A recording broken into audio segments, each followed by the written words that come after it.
Bonjour à tous et bienvenue sur le plateau TV Veto Inside en direct du congrès AVAC de Marseille édition 2025. L'endoscopie digestive, c'est un acte de plus en plus pratiqué, un examen complémentaire de plus en plus courant chez nos chiens et chats. Il y a des petites erreurs qu'on peut faire en tant que praticien, mais qu'on peut éviter. L'idée, c'est de vous donner quelques astuces et on va en parler avec Fanny Bernardin. L'endoscopie, c'est son dada en tant que spécialiste en médecine interne. Bonjour Fanny. Bonjour Valérie. Fanny, pour commencer, est-ce que tu peux nous rappeler comment bien préparer un patient pour une endoscopie digestive? Oui, la préparation dépend du segment qu'on va examiner.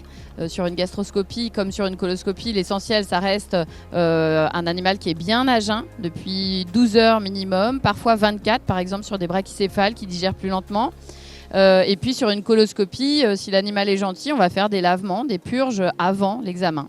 Et quelles sont les erreurs que tu vois le plus souvent chez nos confrères et nos consoeurs qui sont plutôt généralistes et qui font un peu d'endoscopie?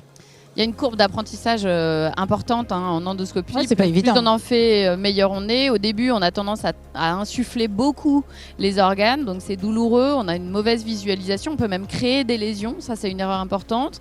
Et puis parfois, quand on commence, on n'a pas accès à toutes les régions, donc on ne fait pas suffisamment de biopsies, pas au bon endroit, donc on a une errance diagnostique.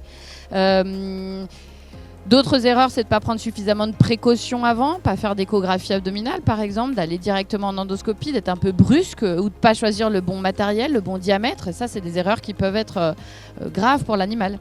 Parce que l'échographie abdominale, toi, tu l'as fait systématiquement en amont d'une endoscopie digestive? Ah oui, systématiquement, parce qu'il faut être certain qu'on choisit le bon examen, qu'on va regarder le bon segment. Par exemple, si on a une lésion sur le jéjunum, on n'y aura pas accès en endoscopie, donc il n'y a pas d'intérêt.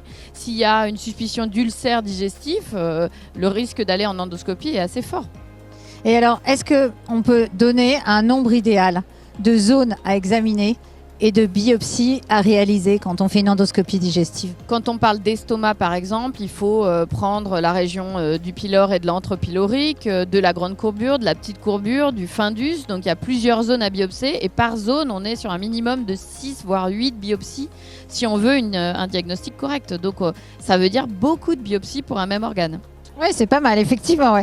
Tu as des astuces pour éviter une perforation digestive, justement, parce que de ce que je comprends, c'est une des erreurs qu'on peut être amené le plus couramment à réaliser. Oui, la perforation, elle va surtout survenir sur des personnes inexpérimentées. Alors, pas tant sur l'estomac, surtout sur du côlon qui est plus fragile. Et puis, quand on n'a pas vérifié à l'échographie que l'organe est intègre. Donc, la meilleure précaution, ça reste encore cette échographie. Et puis ensuite, c'est question d'insufflation, de matériel, d'être délicat le plus possible avec les organes. Est-ce qu'il y a des contre-indications ultimes à réaliser une endoscopie digestive, que ce soit chez un chien ou chez un chat? La première contre-indication, c'est un animal qui n'est pas anesthésiable. C'est évident, mais il faut le rappeler quand même.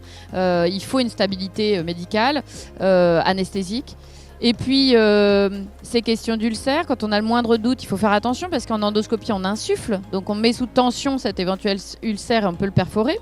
Trouble de la coagulation, ça aussi, c'est une contre-indication. Et puis, il y a des précautions à prendre plus fortes sur un animal qui a une stase digestive importante et qui risque de faire des reflux et de mourir au moment de l'induction. Oui, là, c'est vrai que c'est embêtant.